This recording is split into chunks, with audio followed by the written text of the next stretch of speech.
I'm Sally, a 50-year-old housewife. Both of my children are working adults. They've left home and are living on their own. Now that they're independent, I've started working from home in addition to my housewife duties. My husband has been very supportive of me working from home. At first, I was only able to make around $200 a month, but gradually my income increased to $600, then $800. I'm grateful to the clients who give me work. My sister-in-law's family also lives in the same neighborhood. She's my husband's twin sister, so she's the same age as him. My husband and I are the same age as well, so inevitably, I'm also the same age as my sister-in-law. We became somewhat close from the beginning, but I've always disliked my sister-in-law, and even talking to her was bothersome. My husband also consistently expressed his dislike for his sister. I suppose she's always been arrogant. She's very conceited, loves to look down on people, the type of woman who loves to show off, and it's quite annoying. At her place, she has a bedridden son. For me, he's my nephew. Tommy is 24. He has suffered from a serious illness since he was little, and he can hardly move his body. Therefore, he's always lived in bed. One day, my sister-in-law texted me. It was a snide and condescending text. I'm going to be in Hawaii starting today. I booked a luxury hotel and I'll be enjoying a whole week there. Well, I guess you can't go, right? Because my poor little brother doesn't make much money. Aren't you guys such a poor middle-aged couple? You're probably on the verge of divorce. Huh? I'm going to be in a swimsuit attracting everyone's attention on the beach. You, with your matronly figure, can't even wear a swimsuit, right?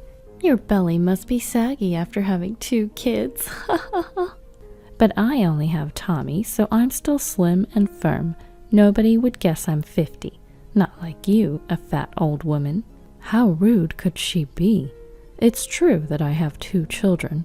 They were born close together, so my body didn't snap back right away. Even now, I can't say I have a toned, beautiful belly.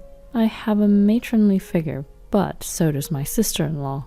My sister-in-law seems to have a lot of confidence in herself, but to me, she's the same level.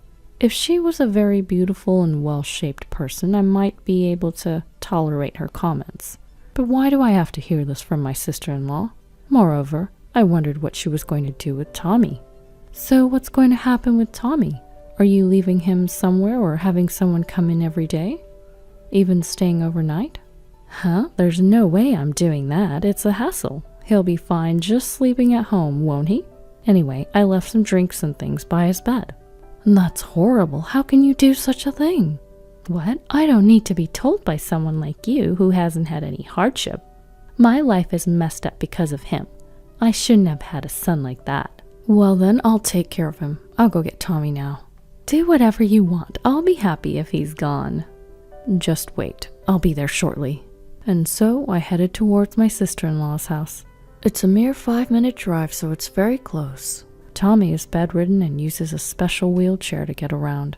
That's why I headed there in a station wagon, which can accommodate a wheelchair. You really came for this kind of guy? Yes, I did, because I feel sorry for Tommy. He's just a burden, just lazing around doing nothing at his age. Well, you're also a full-time housewife living around, so you're perfect for each other.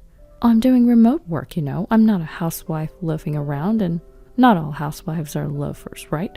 Pff, remote work, huh? That's not a real job. Both my husband and I are full-time employees. You're basically just a housewife. It'd serve you right to spend the rest of your life taking care of Tommy. Oh, is that so? Let's go, Tommy. Okay. Tommy seemed to be rather downcast. It can't be helped, as he's being treated like this by his biological mother. I understand that taking care of a sick child is very difficult, but it's too cruel to say such things right in front of him. At the very least, if she has to vent, I wish she would do it somewhere out of the child's sight. It doesn't matter whether the child is an adult, because anyone in the same situation will definitely get hurt. After some time, I managed to bring Tommy to our house. Then my husband came home. Huh? Tommy? Why are you here? Uncle David, I'm sorry. The truth is, your sister was going to leave Tommy behind because she's going on vacation, so I said I'd bring him home. I'm sorry for doing this without consulting you first. No, it's all right. My sister must have lost her mind. Leaving him behind is just the lowest. Tommy, feel free to stay here from now on. We'll take good care of you. Uncle David, that's right. You don't have to worry about anything. I've loved you since you were a kid. Thank you, Aunt Sally. I absolutely detest my sister-in-law and her husband. They're terribly malicious and the worst kind of people. However, I've always liked Tommy. Despite suffering from his illness, he's overflowing with empathy for others, and above all, he's very smart. I don't think he's been able to attend special education school much, but he was naturally bright to begin with. I've always thought that he was the definition of a smart kid. I heard my sister-in-law and her husband left for Hawaii after that. I was shocked that they really intended to go to Hawaii, leaving behind their bedridden son. I wonder what they would do if something happened to him. They wouldn't be able to come back right away. My husband was equally astounded. Seriously, my sister and her husband must be out of their minds. Going to Hawaii and leaving Tommy behind? I agree. I might be out of place saying this since I've never taken care of him, but to leave him without making use of any care services or facilities? If that message hadn't come, Tommy would have been left behind without us even noticing. Gives me the chills. Yes, it's really horrible. Indeed, I've never cared for a child with a serious illness. My in-laws are still very much alive and well, and they've always said that if they ever become unable to move, they'll go to a senior home, so I've never been a caregiver either. That's why I didn't feel in a position to criticize my sister-in-law, but I still can't fathom how she could just leave her son with only a drink and abandon him. The child has a serious illness, so they can receive welfare support, and if they need to travel far, they can also use short-term care facilities. My sister-in-law and her family returned home. They came all the way to our home just to insult us. Here, this is a souvenir. It's perfect for you guys. What's this? They're seashells we picked up at the beach. We have plenty, so we're giving some to you. We don't want them. Oh, really? You're rejecting my kindness. Would you prefer this driftwood then? We don't want any of them. By the way, is Tommy doing okay? Not that I care about such a useless child. That's cruel. How could you say such a thing about your own son? What? What do you know? It's just the worst, having given birth to him only to find out he has a severe illness. I want the money I spent on raising him back. You can only say that because you don't understand how I feel, having lived for such a useless son. Oh, really? So, about what you said before, about leaving him to us, you're fine with us adopting him then? Do whatever you want. Who in their right mind would adopt a child like that? Are you out of your mind? It's not crazy. I'm serious. With that, I closed the door. My sister-in-law and her husband left after that. My husband and I decided to adopt Tommy as our own. And so, Tommy became our child. He had been shocked by being abandoned by his biological parents, but gradually he began to smile in our home.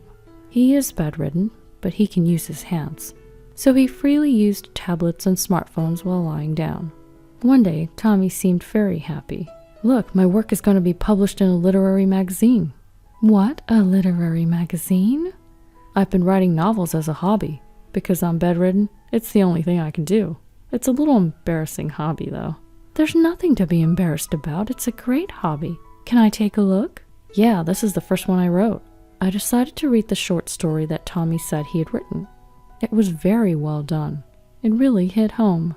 This is amazing. I can't believe how good it is. I can't really describe my feelings in words. I just tried writing it on my tablet and it was surprisingly well received. So then I wrote a medium-length story. And this one too.